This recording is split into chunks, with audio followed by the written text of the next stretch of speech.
In the previous video, we had covered a numerical on de Broglie theory.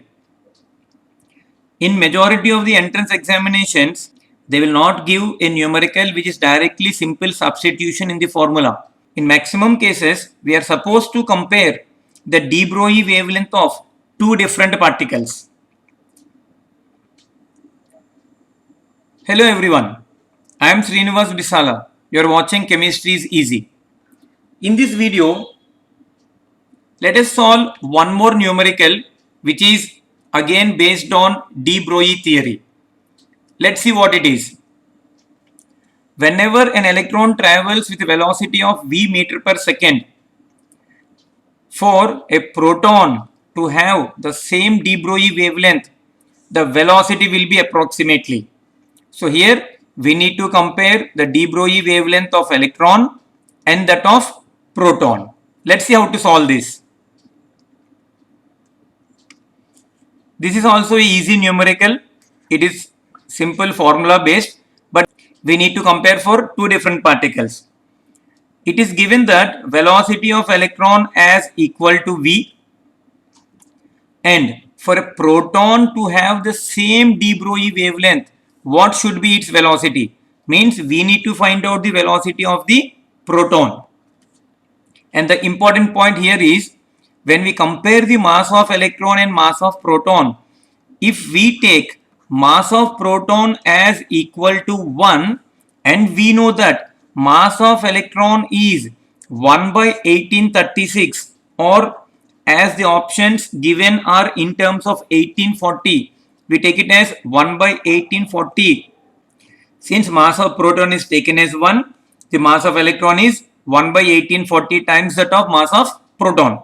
And wavelength of electron, lambda E, is equal to h upon m into v. This is nothing but our de Broglie equation. De Broglie equation, lambda is equal to h upon mv, and m e stands for mass of electron, v e stands for velocity of electron. Then for proton it becomes lambda p is equal to h upon mp into vp.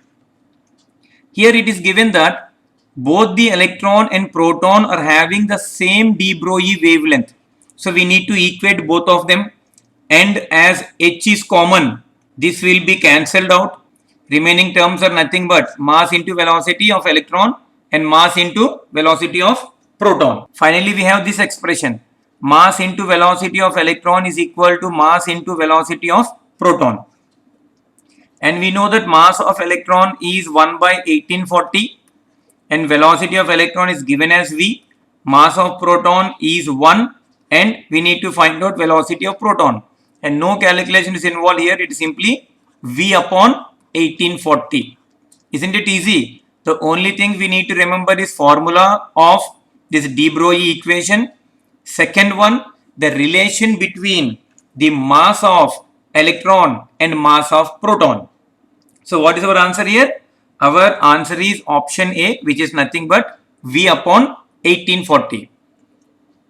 Listen, this is not the end of the video. For more practice, I am giving one more numerical on the same topic. So you can solve the question and give your answer in the comment box, and I will check how many of you are getting the correct answer. Here it is. You need to try yourself. If the de Broglie wavelength of a particle of mass is 100 times its velocity, the de Broglie wavelength of a particle of mass m is 100 times its velocity, then its value in terms of mass and Planck's constant is. So solve this question and give your answer in the comment box. I will make a separate video on this and I will post it later. Thank you. See you in the next video.